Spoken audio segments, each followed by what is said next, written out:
Así inicia Es Noticia, Noticia en profundidad. Qué placer hablarles. Soy Tatiana Pérez y les saludo desde nuestra sede central en Caracas, en Venezuela. A partir de este momento, en la próxima hora, tenemos 3 temas que son noticia. Aquí están en titulares. En noticia, Reino Unido. Un alto tribunal británico dictamina que Julian Assange, fundador de Wikileaks, puede ser extraditado a Estados Unidos. Es momento de recordar las atrocidades cometidas por gobiernos norteamericanos y develados por Assange con el apoyo de varios medios alrededor del mundo. En noticia Argentina, democracia para siempre. Con ese lema, el país conmemora 38 años del restablecimiento del orden constitucional tras una criminal dictadura cívico-militar. Una plaza de Mayo a reventar en Buenos Aires fue de nuevo epicentro de un día histórico. Les contamos y analizamos este día. En noticia Paraguay, este viernes, movimientos sociales campesinos e indígenas marcharon contra los desalojos rurales, ahora amparados en una ley promulgada por el gobierno del presidente Mario Abdo Benítez. Les contamos y profundizamos en ello. Noticia casi comienza. Bienvenidos, bienvenidas.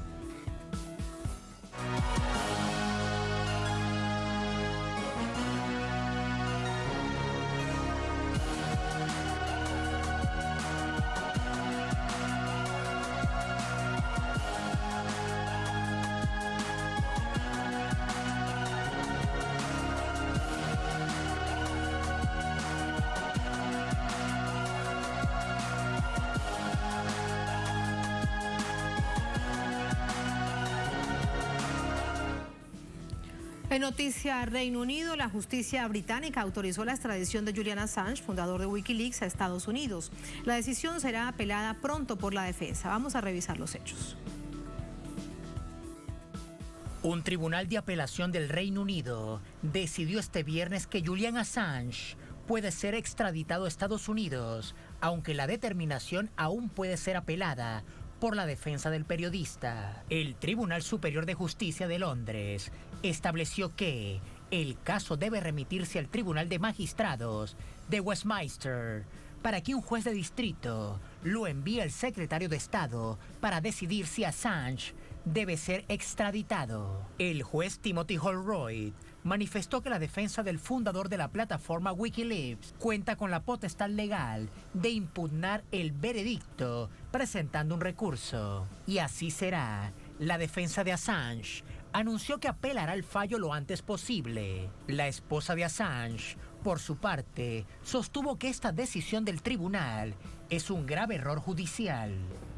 Lucharemos. Cada generación tiene una lucha épica que luchar y esta es la nuestra, porque Julian representa los fundamentos de lo que significa vivir en una sociedad libre, de lo que significa tener la libertad de prensa, de lo que significa para los periodistas hacer su trabajo sin tener miedo de pasar el resto de sus vidas en la cárcel. La decisión del alto tribunal británico generó diversas reacciones a nivel internacional, entre ellas la de Rusia. La portavoz de la Cancillería, María Zaharova, expresó este vergonzoso veredicto en el marco de un caso político contra un periodista y activista social. Es otra manifestación de la mentalidad caníbal del dúo anglosajón. Mientras tanto, organizaciones civiles y gubernamentales, así como personalidades del mundo, han rechazado la medida. La ONG Reporteros Sin Fronteras condenó la decisión de la justicia, de acuerdo con su secretario general, Christophe Deloire. Recordemos que Assange reveló a través del portal Wikileaks miles de documentos oficiales filtrados que mostraban cómo las Fuerzas Armadas de Estados Unidos cometían crímenes contra civiles durante la llamada guerra contra el terrorismo en Afganistán e Irak. Norteamérica pide su extradición para juzgarlo por 18 delitos relacionados con violación a la ley de espionaje y piratería informática. Mientras, esta nación no recibe una sola condena internacional por los probados crímenes de lesa humanidad, violación del derecho internacional y la Convención de Viena sobre relaciones diplomáticas. Allí están los hechos. Vamos de inmediato con el análisis. Para ello nos acompaña Eduardo Meneses, es politólogo franco-ecuatoriano, miembro del partido Francia Insumisa. Nos acompaña desde Quito. Eduardo, bienvenido. Muy buenas noches. Muy buenas noches. Muchas gracias por la invitación. A usted muchísimas gracias. Primero, antes de entrar a un punto central en el que quiero pedirte toda tu ayuda, Eduardo, y es recordar todas las acciones que emprendió Wikileaks con el apoyo de medios internacionales, que son los pecados para los distintos gobiernos de Estados Unidos. Antes de eso, preguntarte específicamente acerca de la decisión que toma este tribunal británico. ¿Crees que hay algunas medidas ajustadas a derecho para que un alto tribunal de Reino Unido diga que sí se puede extraditar Julian Assange a Estados Unidos? Bueno, digamos que aquí podemos decir sin lugar a duda que estamos en una gran hipocresía en términos legales, ¿no? Primero debemos recordar que es muy particular que el Reino Unido se esté preocupando por estos temas cuando el propio relator de las Naciones Unidas dice que aún hoy en día Julian Assange sufre las consecuencias de claras torturas, de régimen de tortura que se ha dado en cómo ha sido detenido ya en Reino Unido. Hay denuncias de cómo en el Reino Unido se han puesto muchas trabas a sus reuniones con abogados y abogadas. Al mismo tiempo, la seguridad jurídica ha sido violada desde hace muchos años en cómo las reuniones entre Julian Assange y sus abogados y abogadas fueron grabadas en la embajada ecuatoriana. Eso por un lado. De ahí, por otro lado, plantear que este sistema que ya muestra esta hipocresía en estos actos pueda pensar que Estados Unidos, un país que aún tiene abierta la base de Guantánamo, un país que no ha enjuiciado a ninguno de los responsables militares de los crímenes de guerra que fueron justamente denunciados por Wikileaks, sea un país que puede dar garantías jurisdiccionales para Julian Assange. Es una gran hipocresía, ¿no? De lado y lado, tanto del lado del Reino Unido como del lado de Estados Unidos. En términos jurídicos, todo esto es una gran hipocresía. Se han violado los derechos humanos de Julian Assange desde un inicio, de lado y lado, vuelvo y repito. Pero más allá de esto, recordemos que, y ahí tal vez vamos a ir a lo que tú querías profundizar, recordemos que el tema ni siquiera debería ser la salud de Julian Assange, no, que es lo que se está debatiendo en esta corte, ¿no? El tema realmente es la criminalización de un acto de periodismo. Y en este sentido es una hipocresía aún más grande y un ataque aún mucho mayor cuando supuestas democracias como la del Reino Unido y Estados Unidos, que hacen guerras para traer esta libertad en otros países, en Medio Oriente, en muchos otros países del mundo, ahora están tratando de esconder una criminalización del periodismo y de la búsqueda de la verdad por estos temas que no tienen nada que ver con eso, que son los del espionaje, que son con temas de vulneración de secretos de defensa nacional, que en realidad no son nada más que lo que digo, no son la criminalización del derecho de prensa. Y eso es muy grave. Es muy grave esto para toda la prensa en el mundo, para la prensa independiente, para la prensa que busca siempre acompañar a los pueblos cuando hay actos de tal nivel de crimen por parte de estados, en este caso distintos gobiernos de Estados Unidos. Antes de pasar a esto que ya también nos recordabas, que queremos recordarle a nuestra audiencia, ¿existe algún hilo legal donde diga que Reino Unido puede enviar a Estados Unidos, digamos, a otro país, no lo pongamos ni Reino Unido, sino una nación, enviar a una persona a otro país donde sabe que puede correr el riesgo? Recordemos, por ejemplo, la información filtrada de la CIA, donde decía que sí podía correr peligro porque lo estaban investigando y lo estaban espiando. ¿Existe alguna línea en el marco del derecho internacional que permita, por ejemplo, esa interpretación? Sí, claro, totalmente. El derecho internacional llama a los países, ¿no? Justamente en términos de derechos humanos, y ahí lo estamos hablando muy claramente en muchos de los tratados de derechos humanos de los cuales es signatario el Reino Unido, justamente llaman a esto, ¿no? Llaman al hecho de que el derecho el derecho de un asilo de una persona en otro país, el derecho de no extradición de persona a un país donde sus derechos humanos puedan ser vulnerados, es algo que debe ser garantizado por el Estado. Obviamente aquí es donde vemos además de nuevo esta doble sentido de la justicia inglesa, ¿no? Volviendo a ponerlo aquí.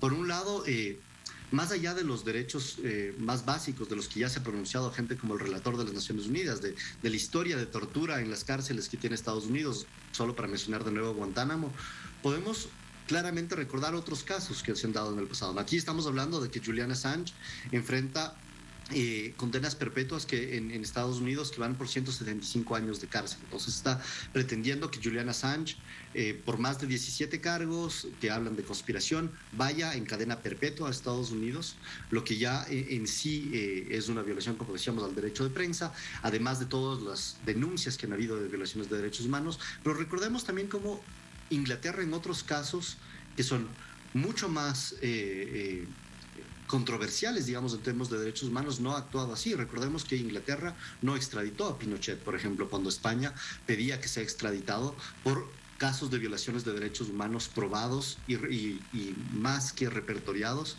y documentados, y no lo hizo. Entonces aquí estamos claramente frente, por un lado, no solo ignorar el derecho internacional en términos de derechos humanos, sino además una clara Eduardo, debo interrumpirte, permítenos unos minutos. Escuchamos en este momento al presidente de Nicaragua, Daniel Ortega.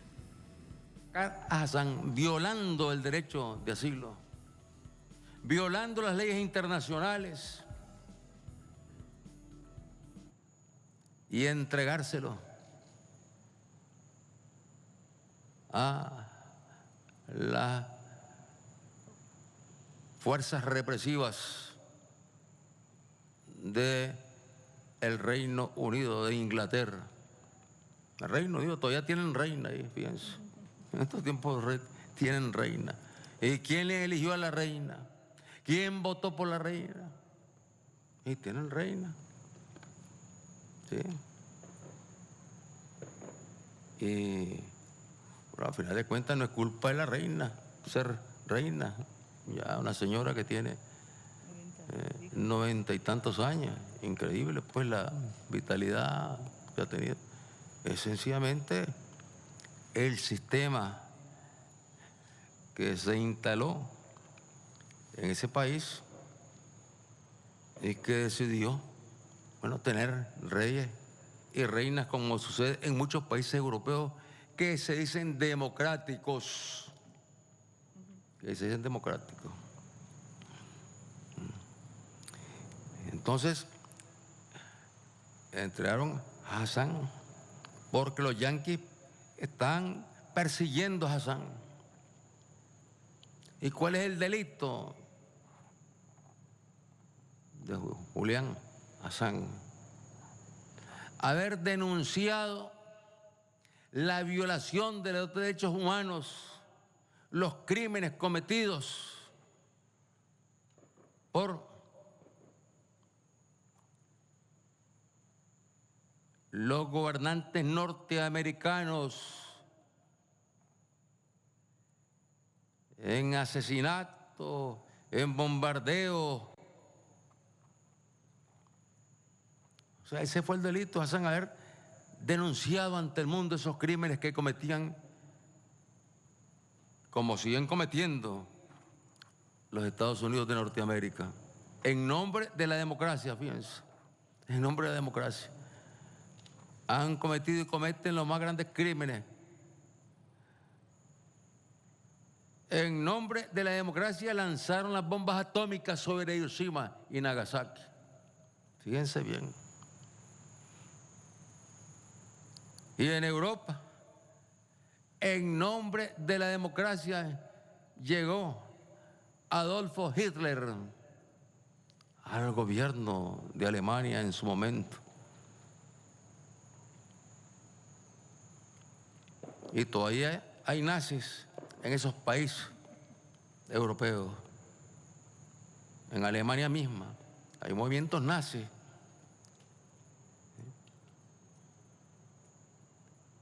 Y que reivindican la democracia. Y hay movimientos nazis en los Estados Unidos también, racistas. Y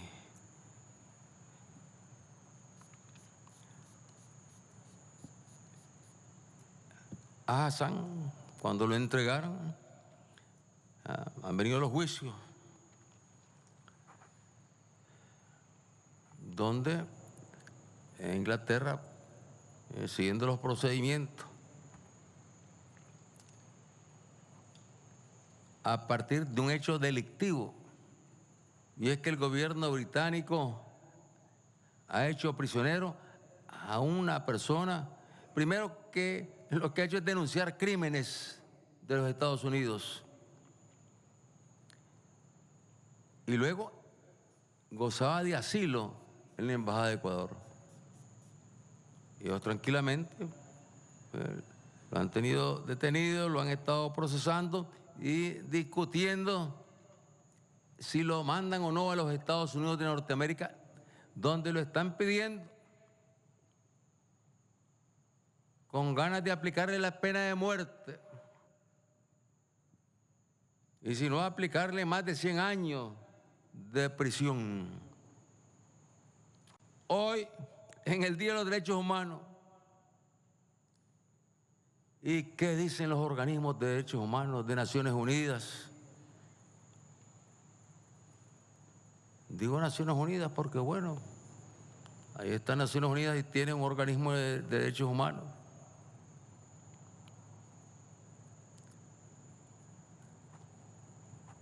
Deberíamos de esperar que ese organismo condenara al gobierno británico por tener detenido a un ciudadano cuyo único delito ha sido denunciar los crímenes, las torturas, las masacres, los asesinatos del gobierno yanqui.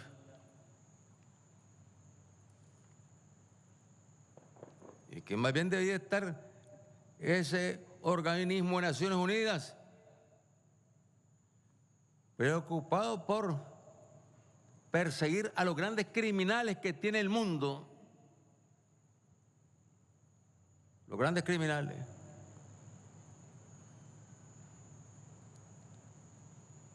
Los que se dan el lujo de invadir y bombardear cualquier país de nuestro planeta. Y esa potencia se llama Estados Unidos de Norteamérica.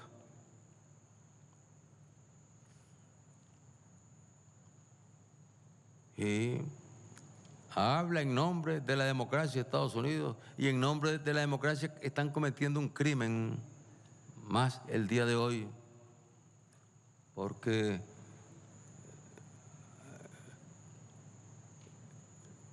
en Inglaterra, bueno, fallaron que había que mandar a Hassan allá, entregárselo a los verdugos en los Estados Unidos.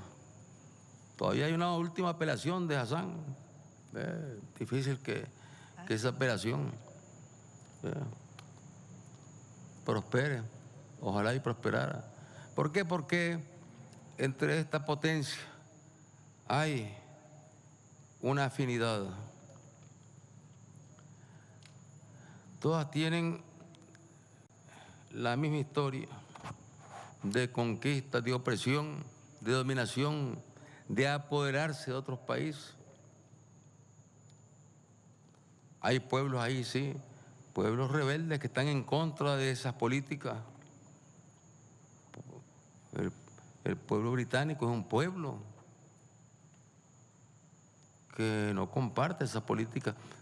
Claro, habrán ciudadanos británicos que sí son fascistas. Igual en Estados Unidos hay ciudadanos que condenan la política terrorista de los Estados Unidos en el mundo. Pero, bueno, pareciera una burla a esta fecha lo que está aconteciendo con Hassan. Y Hassan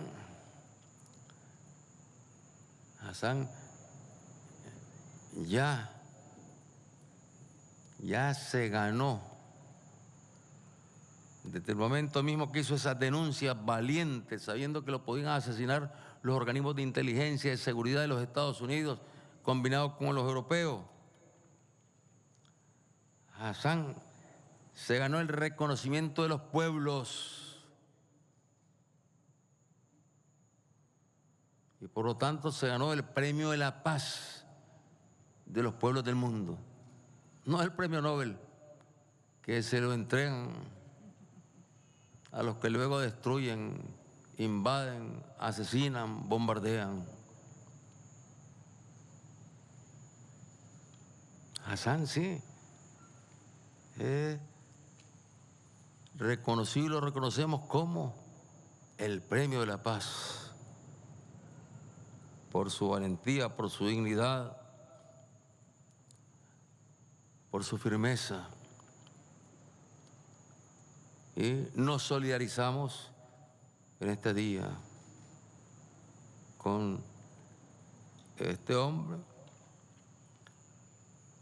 que ha actuado con una enorme conciencia y con una gran valentía. Y ahora pues está a las puertas de ir al patíbulo allá a los Estados Unidos de Norteamérica.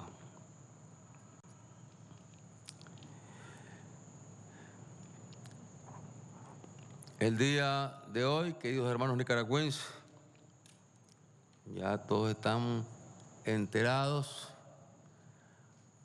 que Nicaragua ha reanudado las relaciones con la República Popular China.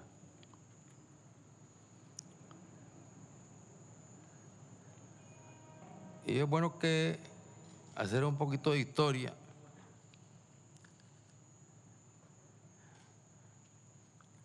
La tiranía de Somoza hizo muy buena relación durante todo su largo periodo de crímenes. Hizo una buena relación con Taiwán.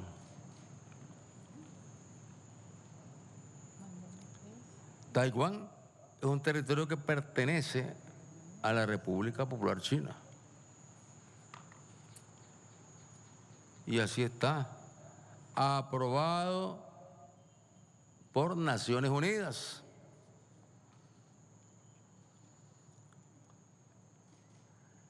Pero, bueno, en aquellos tiempos todavía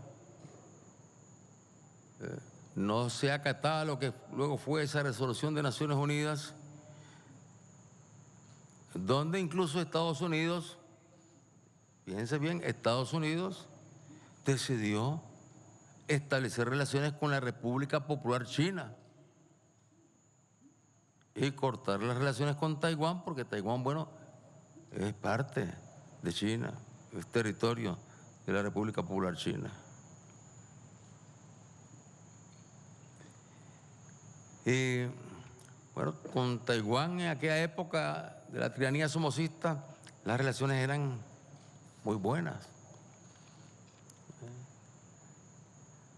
De tal manera que cuando triunfa la revolución en 1979, nos encontramos con esas relaciones. Nicaragua con Taiwán.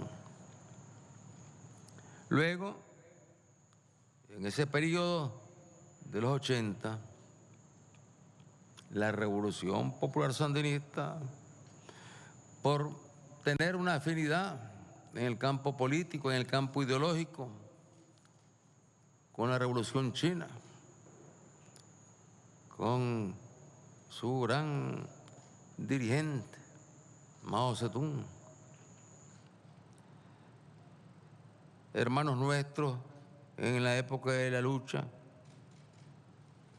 visitaron la República Popular China. Es decir, el Frente Sandinista estableció relaciones con el Partido Comunista de la República Popular China antes del triunfo de la revolución. Entonces, cuando triunfó la revolución, bueno, Nicaragua abrió relaciones con la República Popular China. Establecimos relaciones con la República Popular China. Y lógicamente se suspendieron las relaciones con Taiwán. Incluso en un periodo de grandes cambios, de grandes iniciativas en la República Popular China. Y tuvimos entonces la oportunidad de visitar, invitados por Deng Xiaoping, el que impulsó la nueva etapa de la gran revolución china, dándole continuidad a las batallas que había librado el pueblo chino encabezado por Mao Zedong. Entonces fuimos a la República Popular China. Recuerdo que fuimos con la compañera Rosario, una delegación del gobierno, del Frente Sandinista. Bueno, y estuvimos ahí, en las reuniones que se desarrollan cuando hay una visita de Estado. Y fuimos conociendo lo que empezaban ellos a desarrollar. O sea, la China de hoy no tiene nada que ver con la China que encontramos en los años 80 cuando visitamos la República Popular China. Claro, una potencia, ya era China, pero no era la potencia que es ahora. Se convirtió en una potencia económica y con una potencia que atacó la pobreza, atacó el hambre, desarrolló la economía, desarrolló la ciencia, la tecnología. Y en estos momentos ya la República Popular China es una potencia de primer nivel. Incluso se da por un hecho que dentro de pocos años la primera economía mundial dejará de ser Estados Unidos de Norteamérica. Esto dicho por los mismos economistas y analistas norteamericanos y del mundo. Actualmente, la primera economía mundial es la de los Estados Unidos. La segunda economía mundial es la de la República Popular China. Pero el crecimiento de esa economía, la fortaleza de esa economía, el contenido social que tiene esa economía para erradicar la pobreza, erradicar el hambre, mejorar las condiciones de vida de la juventud y del pueblo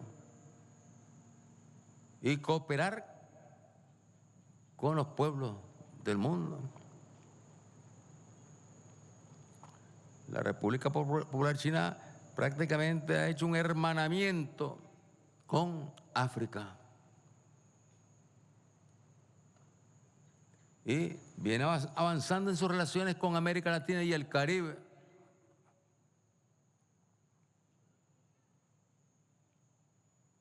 Y ya existe un punto de encuentro entre los pueblos de América Latina y el Caribe que estamos en la comunidad de estados latinoamericanos y caribeños, en la CELAC, con la República Popular China.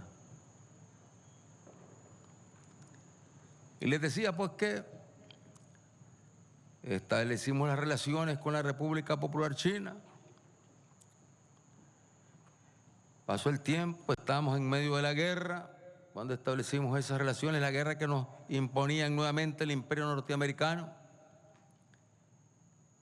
Y luego tuvimos las elecciones de 1990. Y llegaron al gobierno los que no podían entender lo que significaban esas relaciones con un país, con una potencia como es la República Popular China. ¿Y qué hicieron? Rompieron las relaciones con la República Popular China y abrieron relaciones de nuevo con Taiwán. Y luego pasamos 17 años en esas condiciones. Luego nosotros llegamos al gobierno y, bueno, buscando el momento y trabajando para que restableciéramos esas relaciones con la República Popular China. Incluso se trabajaron proyectos que están ahí. Están vivos esos proyectos con una gran empresa de la República Popular China. El proyecto del Gran Canal, todos ustedes lo recuerdan, el proyecto del Gran Canal. Y otra cantidad de proyectos aquí a través de las relaciones que se tenían por la vía del comercio con empresas chinas. Aquí vinieron a trabajar empresas chinas, vinieron técnicos chinos, más de 200 técnicos chinos que estuvieron trabajando en los puntos, en los centros de almacenaje para almacenar petróleo, diésel, combustibles. ¿Ves? ¿Tú ves? Vinieron aquí y vinieron varias misiones. Y mientras tanto fuimos estableciendo un vínculo muy estrecho. Siempre tuvimos ese vínculo partidario y luego en lo que es el campo internacional, luchando por la paz, luchando contra las intervenciones, luchando contra las agresiones. Ahí juntos con la República Popular China, con la Federación Rusa, con Venezuela, con Cuba, con los pueblos hermanos que han librado la batalla en el ALBA, en nuestra región y con pueblos de África, de Asia, ahí manteniendo esa relación, ese vínculo. Y ya el día de hoy ya se firmaron los acuerdos donde Nicaragua y la República Popular China hemos restablecido las relaciones que se habían cortado en 1990. Esto es posible, ¿por qué? Porque somos revoluciones.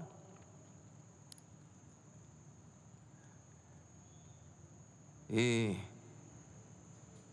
ahí está un vocero yanqui protestando porque hemos abierto relaciones con la República Popular China. ¿Ah?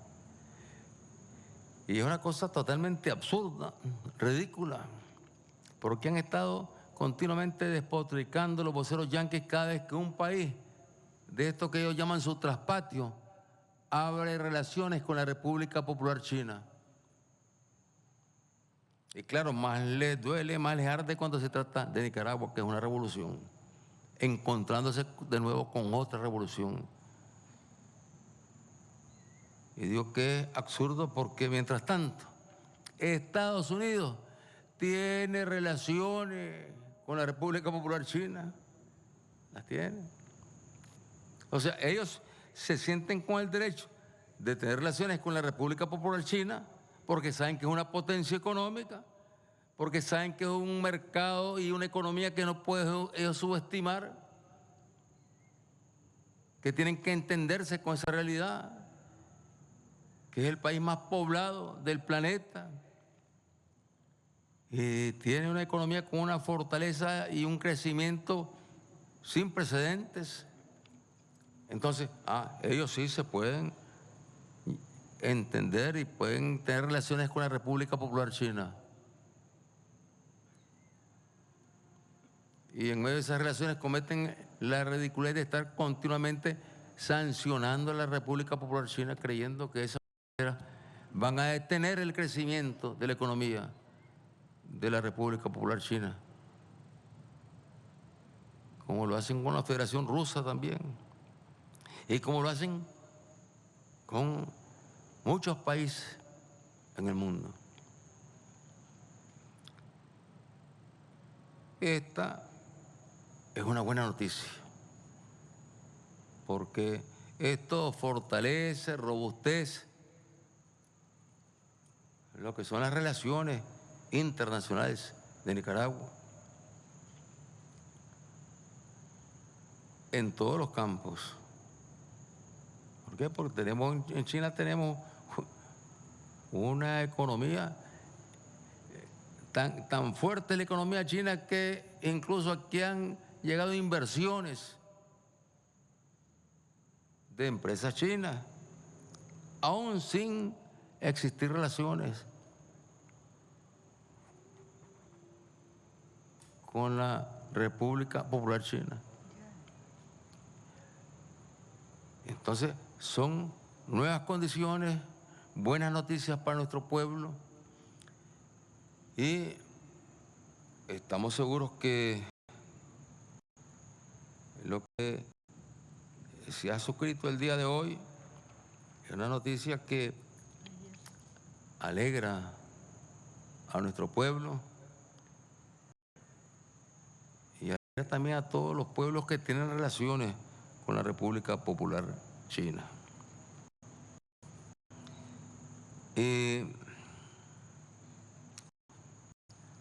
Vamos luego a proceder a juramentar a los jóvenes grabando. Descansen. Son anterior. En lugar descansen. De hacer el juramento. Primero, ya el general Avilés nos recordaba al maestro. Imágenes en vivo, en directo a esta hora en la pantalla de Telesur. El presidente de Nicaragua, lo han visto ustedes, ha planteado dos temas. Primero, reacciona a manera de condena a la decisión de un tribunal de Reino Unido de permitir la extradición de Julian Assange, el fundador de Wikileaks, a Estados Unidos. De otro lado, de una manera histórica, está contándole a toda la audiencia, además de ustedes lo ven, que hoy Nicaragua reanuda relaciones con la República Popular China. La víspera, el canciller de esta nación centroamericana, Denis Moncada, había anunciado el rompimiento de relaciones con Taiwán. Reiteramos, históricamente, el presidente Daniel Ortega ha contado en detalles por qué se toma esta decisión. Ha dicho que esto, además de aumentar el nivel de relacionamiento entre Nicaragua y China, el gigante asiático, robustece las relaciones internacionales de esta nación centroamericana. Vamos a irnos así a la primera pausa en esta emisión de Es Noticia. Al volver en Noticia Argentina. Democracia para siempre, con ese lema, el país conmemora 38 años del restablecimiento del orden constitucional tras una criminal dictadura cívico-militar. Una plaza de Mayo a reventar en Buenos Aires fue de nuevo el epicentro de un día histórico para esta nación. Les contamos y lo analizamos al volver en Es Noticia.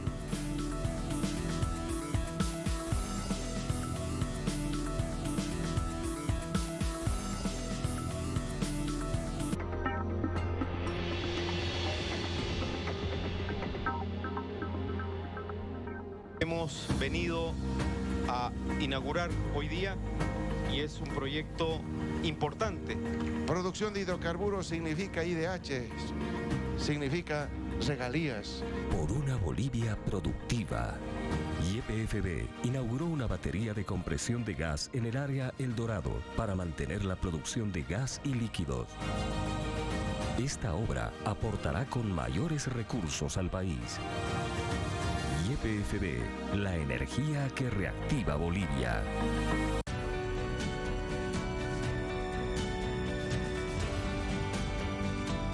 Telesur, siempre da más.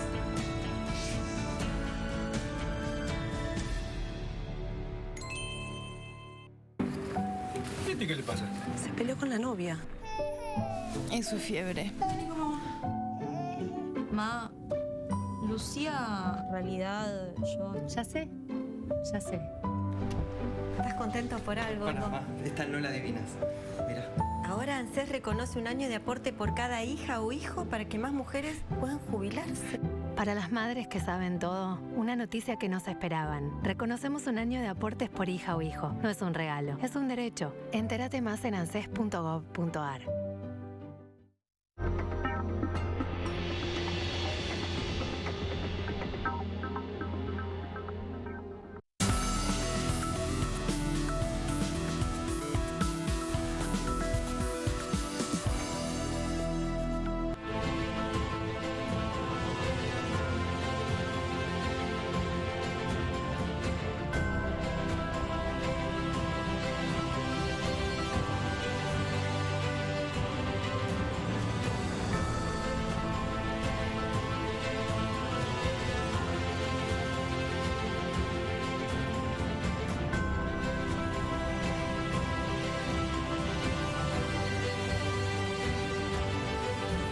En noticia argentina, este viernes la nación suramericana celebra el Día de la Democracia y de los Derechos Humanos en la emblemática Plaza de Mayo, escenario de concentraciones históricas. La fecha coincide con los 2 primeros años del gobierno del presidente Alberto Fernández y 38 del fin de la dictadura cívico-militar.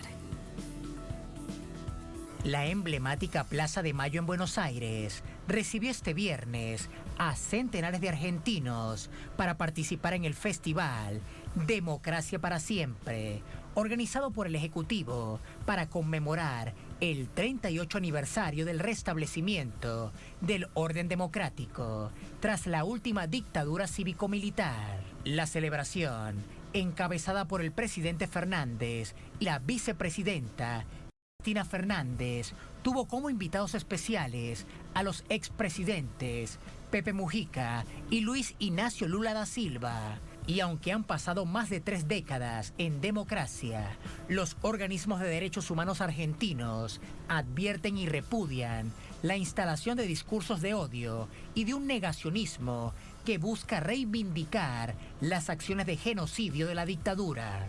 Así lo expresan en un comunicado público en el que plantean su preocupación por una deuda ilegítima e ilegal que condiciona la vida del pueblo argentino, en referencia a la enorme deuda contraída por el expresidente Macri con el FMI. En el documento, las madres y abuelas de Plaza de Mayo recuerdan que son 38 años de luchas por el nunca más golpes militares y a los crímenes atroces del terrorismo de Estado que produjo desapariciones forzadas, muertes, apropiación de niños y niñas nacidos en cautiverio, la cárcel y el exilio de miles de militantes populares.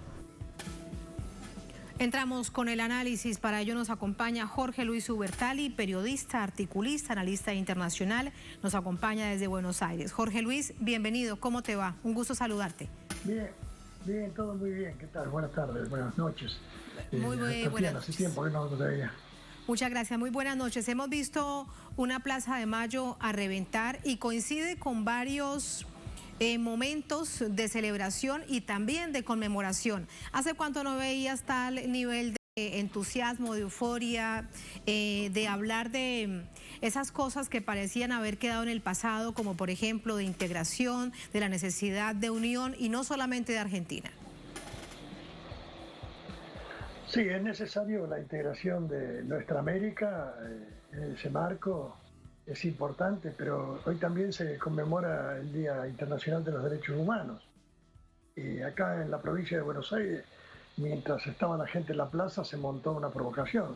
Los uniformados policiales, por lo menos uno, montó una provocación y fusiló a un muchacho en Miramar, y ahora en estos momentos están tirando piedras a la policía y la policía reprimiendo con balas de goma a los compañeros. Así que los derechos humanos, por un lado, se reivindica el Día Internacional, y por otro lado está la policía queriendo avasallar los derechos y montando una provocación ahí en Miramar, ¿no? En cuanto a lo de hoy...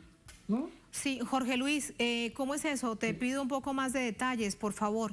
¿Qué es lo que está pasando?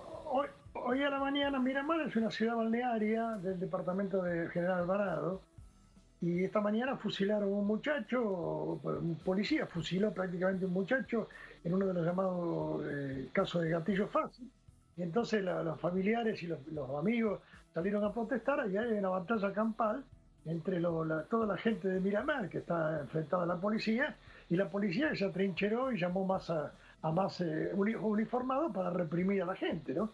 La gente está tirando piedra y la policía tira balas de goma y gases. Entonces, por un lado se creó un medio, una de hacer diversionismo, porque las televisoras enfocaron obviamente lo que pasó en Plaza de Mayo, pero el día de hoy estuvo signado más que nada por eso. Todos los canales televisivos, unos más y otros menos, estuvieron enfocados en ese problema, ¿no? Y por otro lado, yo creo que fue una provocación, porque se hizo en el marco de este Día Internacional de los Derechos Humanos y en el marco de la celebración de los 38 años en democracia, ¿no? Así que, bueno, por un lado eso. Por otro lado, bueno, yo escuché los discursos, en algunas cosas estoy de acuerdo, en otros no, pero eso son diferencias ideológicas que yo tengo con los compañeros de tanto Fernández como Cristina Kirchner y como otros compañeros del kirchnerismo, de lo que sea, del Frente de Todos, ¿no? Por ejemplo, qué sé yo, hablar del tema del Fondo Monetario Internacional, hablar del tema de lo que pasó con el Fondo Monetario, de lo que las televisoras privadas, y no hablar de lo que fue el imperialismo norteamericano en el marco del documento de Santa Fe II, que se hizo en la década del 90, que establece todas estas cosas que están ocurriendo ahora, porque obviamente fue avanzando eso, la desestatización, la educación privada, los canales de televisión y radio privados. Se planteó privatizar todo y se entregó empresas acá a la voracidad de empresas internacionales, inclusive empresas estatales, ¿no?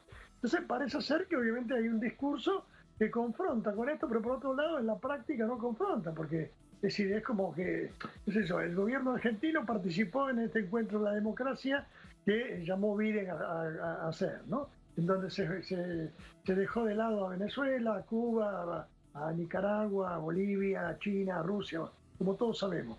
Por un lado planteó, se enfrentó con la OEA y que Alberto Fernández dijo que la OEA, bueno, no había cumplido lo que tenía que cumplir y había participado de alguna forma en el golpe de Bolivia y condenó el golpe de Bolivia. Pero estuvo en esa reunión, ¿no? O sea que, como decimos acá, parece una de cal y otra de arena.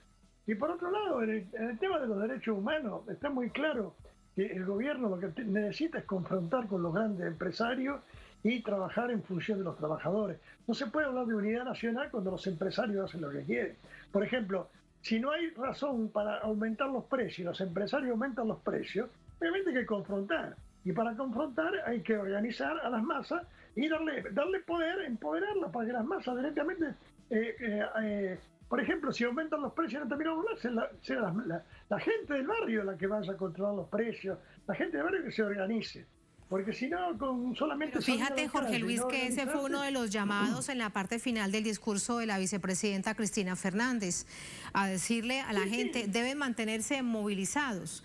Porque además, ¿qué hacer con una deuda de 44.000 millones de dólares? Una renegociación que no es nada fácil. No pagarla.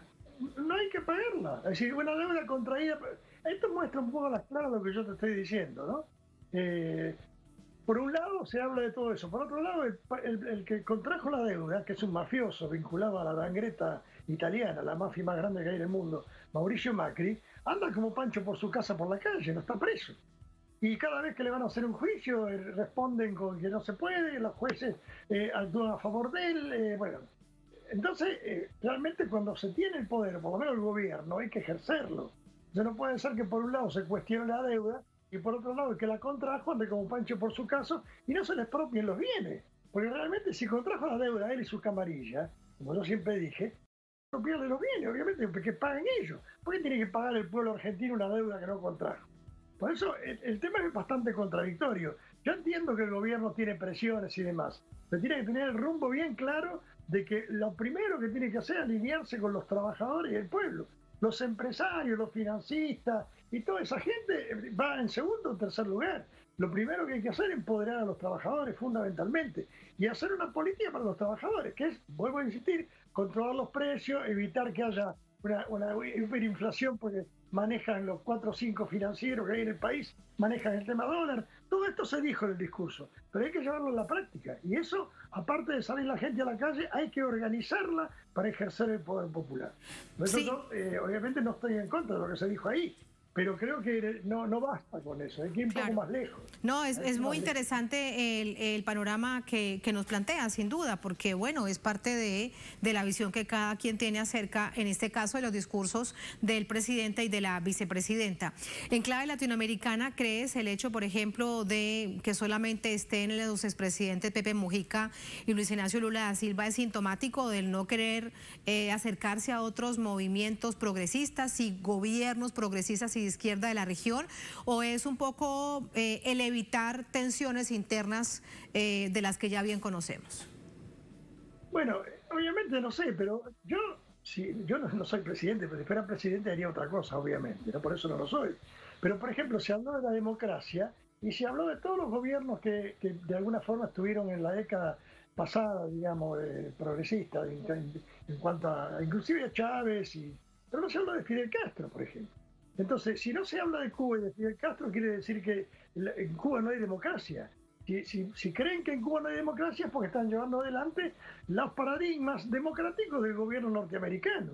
Es el que impuso el documento de Santa Fe II, es el que impuso, bueno, todo esto que hablábamos antes, la privatización de los medios de información. Vos sabéis que ahora los golpes de Estado no están muy de moda, porque hay otro tipo de golpes, son golpes blandos, hay una guerra multidimensional, hay guerra psicológica, guerra psicotrónica que hacen los imperialistas. Bueno, ya hace tiempo que vienen haciendo eso. Entonces, yo creo que hay que denunciar todo eso. No son casos aislados que la televisión o la radio estén en manos privadas y en grandes oligopolios. Es una política de los norteamericanos, del imperialismo norteamericano, y hay que hablarlo y decirlo.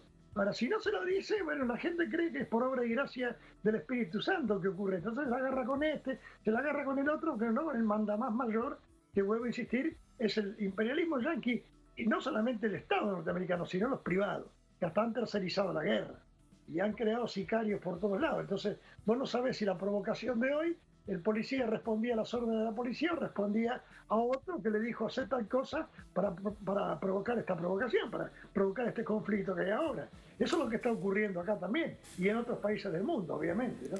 Pero creo que no hablar de Fidel y no hablar de Cuba en este marco me parece que es de alguna forma dejar de lado al principal movimiento que confrontó no solamente con el Fondo Monetario Internacional, sino con todo el imperialismo, y por eso está pasando junto a Venezuela, a Nicaragua y demás las cosas que está pasando, digamos, ¿no? Eso es lo que yo creo. Sí, Jorge Luis, muy interesante, gracias por tu análisis, muy buenas noches.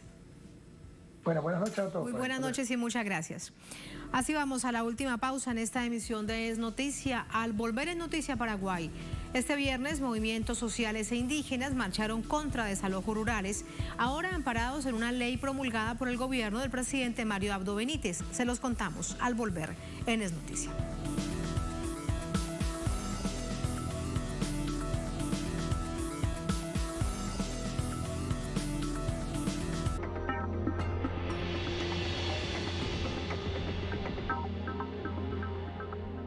Hemos venido a inaugurar hoy día y es un proyecto importante.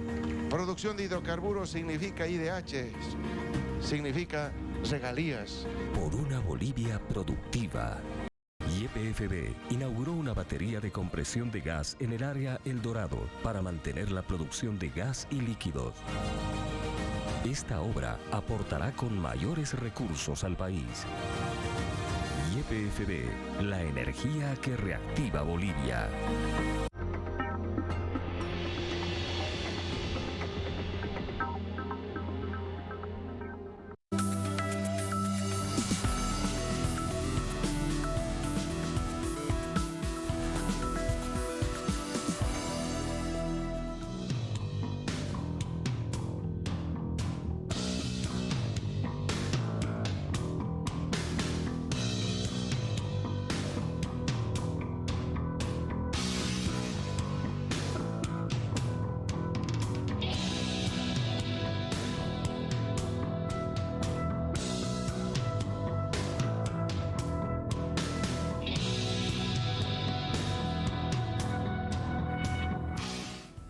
En Noticia Paraguay, movimientos populares, campesinos e indígenas marcharon este viernes para exigir la derogación de la Ley 6830, que modificó el Código Penal, aumentando a 10 años la condena máxima por invasión de propiedad privada, que luego de su aprobación aumentó los desalojos y los ataques a las comunidades campesinas e indígenas. En el marco del Día de los Derechos Humanos, grupos sociales, campesinos e indígenas se movilizaron en contra de la ley 6.830, que aumentó los desalojos a comunidades campesinas e indígenas. Conocida por Ley Zavala Riera, por los apellidos de los senadores derechistas que le impulsaron, la cual incrementó hasta 10 años de cárcel la pena para las personas que participen en una ocupación de tierras. Luego de la aprobación de dicha ley, 7 comunidades campesinas y 4 territorios indígenas fueron desalojados en apenas 2 meses, según datos revelados por el Observatorio de Tierra, Agronegocios y Derechos Humanos de la ONG, Base Investigaciones Sociales.